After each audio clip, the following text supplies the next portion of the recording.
The Pap Attack. You know, it's really obscene that Tom DeLay isn't sitting in a Texas prison for felony charges brought against him 4 years ago. Instead, DeLay's been dancing with the stars and making regular appearances on Fox News.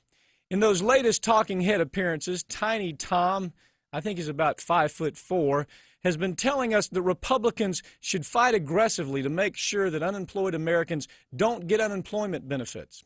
According to DeLay, American workers are slackers, and paying them unemployment benefits is going to keep them from looking for jobs.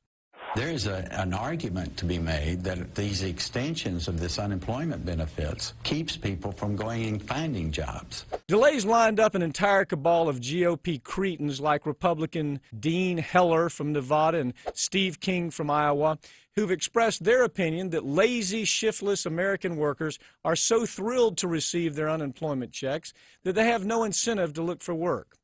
It's no surprise that Republicans like DeLay were the ones most responsible for moving jobs out of the U.S. to sweatshop havens like Saipan in India.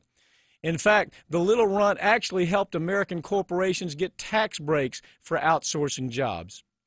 It was also Tom DeLay's Republican brain trust who paved the way for our economic meltdown that has so many Americans out of work.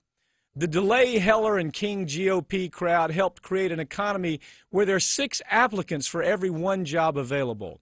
An economy where American productivity is up 10% while pay and benefits have continued to fall like a rock. Tom DeLay and the GOP sheep who followed his lead created a service economy where 60-year-olds who should be living out their golden years are working for third-world wages. They're flipping hamburgers at Wendy's and working as greeters at big box stores like Walmart. We could only hope for the day when Tom DeLay might be making those same kinds of wages and benefits, making license plates in a Texas prison. The reptile brains that drive the Republicans opposing benefit extensions apparently can't analyze the fact that a father gains no pleasure at all in telling his children that he's unemployed and he's going to have to feed and clothe and house his family on $150 a week when at one time he was making $500 a week. The Republicans call that man shiftless and lazy as if it brings him no pain at all to tell his family that they now live below the American poverty line. Unemployment checks are not a get-rich-quick scheme here in America.